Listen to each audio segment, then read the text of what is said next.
दूल्हा दरवाजे पर जब आता है, मटकी में जो दिया लगाया जाता है, सालियों लेके खड़ी होती कन्याओं, वो मटकी में एक बत्ती का दिया लगता है कि 4 बत्ती का लगता है? जम के बोले 4 बत्ती का लगता है ना।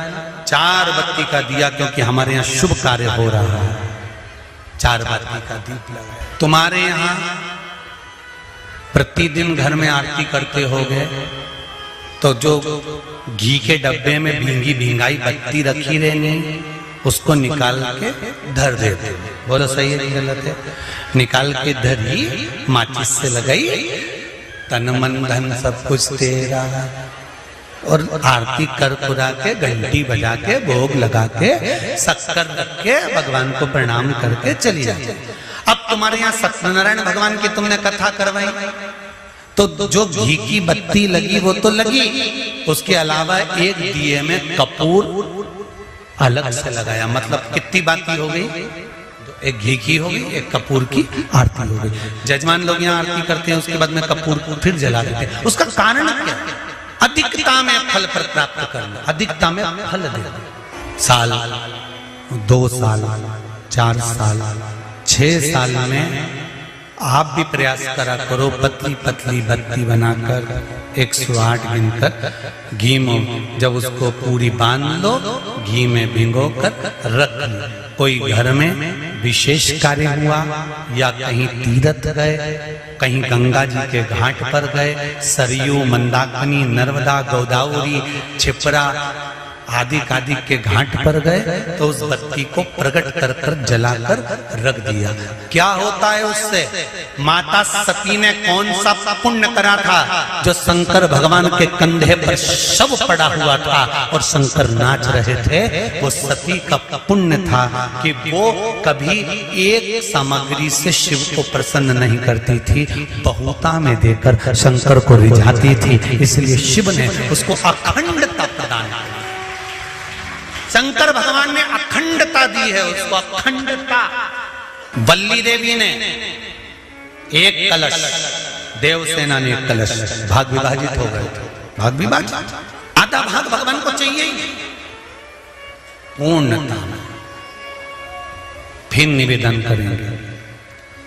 अब एक प्रश्न और खड़ा हो जाता है, ध्यान दीजिएगा जरा, कि गुरुजी तो कथा में कहते हैं कि एक बेलपत्र भी चढ़ा दी तो भगवान शंकर ने स्वीकार करी। सियोर वाले गुरुजी कहते हैं एक चावल का दाना भी चढ़ाया तो भगवान शंकर ने स्वीकार करा। का क्या भाव है? इसका क्या भाव, तक क्या महत्व, तो वो भी समझ लेना जरा अच्छे से, बहुत ध्यान से समझना जरा। बाती शंकर जी के मंदिर के बाहर लगाई है। कहाँ लगाई है? मंदिर के। कपड़े दान करे मंदिर के।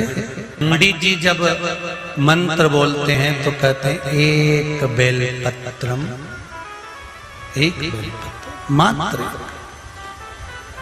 एक चावल का दाना। सियोर वाला महाराज भी कहता है कि एक चावल का दाना शंकर भगवान को समर्पित कर दो, एक बेलपत्र समर्पित कर दो, एक लोटा जल समर्पित कर दो, एक फूल की मात्र एक पंखड़ी भी चलाई तो भगवान शंकर इसको स्वीकार करेंगे। इसका महत्व क्या है?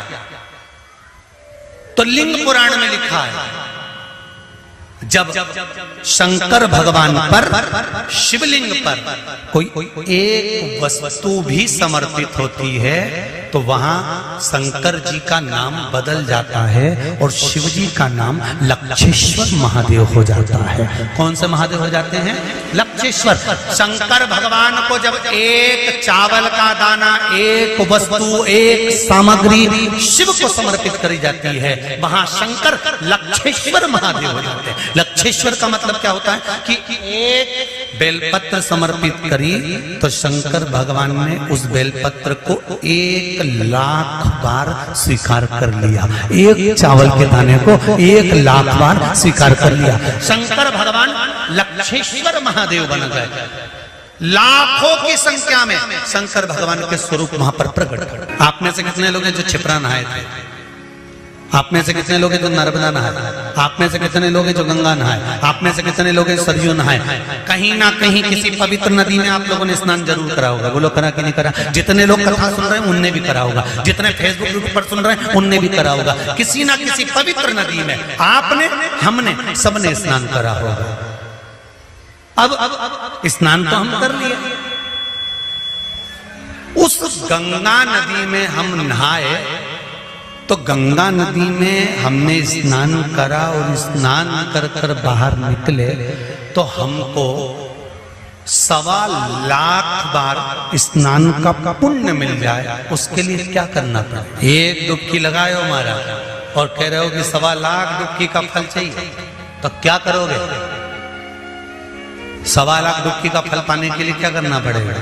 केवल एक काम, जिस पवित्र नदी का स्नान कर रहे हो उस पवित्र नदी की बालू का, बालू मतलब रेत का, बालू का शिवलिंग का निर्माण करना, उसका पूजन करना, पूजन कर कर जो बत्ती जोड़कर 108 बत्ती बनाई है, पूजन कर कर एक दिए में वो बत्ती, उस जो बालू का शिवलिंग बनाया है, पार्थिव शिवलिंग का निर्माण करा है, जो तुमने किसी गंगा, सरयू, नर्मदा, क्षिप्रा, मंदाकिनी, नर्मदा आदि पवित्र नदियों के तट पर स्नान करते समय तुमने जो शिवलिंग बनाकर पूजन करा है, उसके सामने वो बाती को जला देना, उसी से आरती उतार लेना, वो बाती वहां लगाकर छोड़ देना और छोड़ने के बाद उस शिवलिंग का फिर विसर्जन कर देना। विसर्जन कर कर उसी जल को अपने ऊपर छींट लेना। 1.25 लाख डुबकी का फल एक ही क्षण में प्राप्त होता है। इसको लक्षेश्वर महादेव कहते हैं, इसको लक्षेश्वर महादेव कहते हैं। महाराज कितना फल है? एक चावल का दाना समर्पित करने का कितना फल है? एक बेलपत्र समर्पित करने का कितना फल है? एक पुष्प की एक पंखड़ी समर्पित करने का कितना फल? और समझ लो, ब्राह्मण को हम दक्षिणा देते हैं, भांजा भांजी को हम भेंट देते हैं, बहन बेटी को हम कुछ रुपए देते हैं, जिस लिफाफे में रुपए को रख कर दिया जाता है उसमें एक का सिक्का पहले से लगा होता है। बोलो सही है कि गलत है? क्यों? समता में नहीं बढ़ाकर दिया गया, बहुत अधिक कर कर दिया गया। हमने अगर अधिक कर कर दिया है तो उसका फल भी हमको अधिकता में प्राप्त। अधिक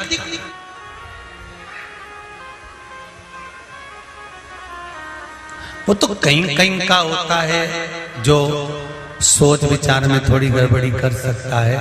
एक हमारे मित्र हैं, एक जगह जन्मदिन पर गए तो वहां उन्होंने जन्मदिन पर उन्होंने 5 रुपए लिफाफे में रखे। तो हमने कह दिया, क्यों रे हो प्रकाश, उसके यहाँ जन्मदिन पर जा रहा है और 5 रुपए रख रहा है? तो क्या हमने जन्मदिन मनाया था 8 साल पहले, तब उसने भी तो 5 रुपए रख के दिए थे। तो हमने कहा 8 साल पहले 5 रुपए की महत्वता थी, अब तो 5 का 10 हो गया, तो 10 तो दो। हमारे यहाँ पहला सा नियम था, बहन बेटी जितनी बार आती थी ना, जितनी बार आती थी, घर की बहुएं उसकी झोली में थोड़ा सा चावल, दाल, जो भी घर में होता था वो डालती थी। भले वो लेकर नहीं जाती थी, इतना सा दाना पल्लू में बांधा और लेकर चली गई, भले वो वहीं छोड़ गई, पर उसकी झोली कभी खाली कर नहीं भेजते। आप में भी जितने लोग बैठे, ऐसा नियम पहले था। अब आज का जमाना तो बड़ा विचित्र हो गया कि बहन बेटी से आस लगाकर बैठते हैं। जैसे ही आई तो पहले सोचते हैं राखी पे कितने भतीजों के कपड़े लेके आई है, कितने भाई के कपड़े लेकर आई है। अब तो आस लगाकर बैठते हैं कि ये लाई होगी। और भाई और भाभी को बहन से आस नहीं लगाना चाहिए, भाई और भाभी को तो बहन लेकर आए, चाहे ना आए, फर्ज हमारा है कि हमारे दरवाजे से हमारी बहन बेटी खाली ना जाए, तो हमारा दरवाजा भी कभी खाली नहीं। कितना अंतर है, कितना। सनातन धर्म में जन्मदिन पर केक काटा जाता है क्या? अरे बोलो जम के नहीं। सनातन धर्म में जन्मदिन पर केक नहीं काटा जाता। सनातन धर्म और ये आज के जो ये पाश्चात्य पद्धति चल रही है कि पहले काटो फिर बांटो, ये काटो और बांटो, ये सनातन धर्म की पहचान नहीं है।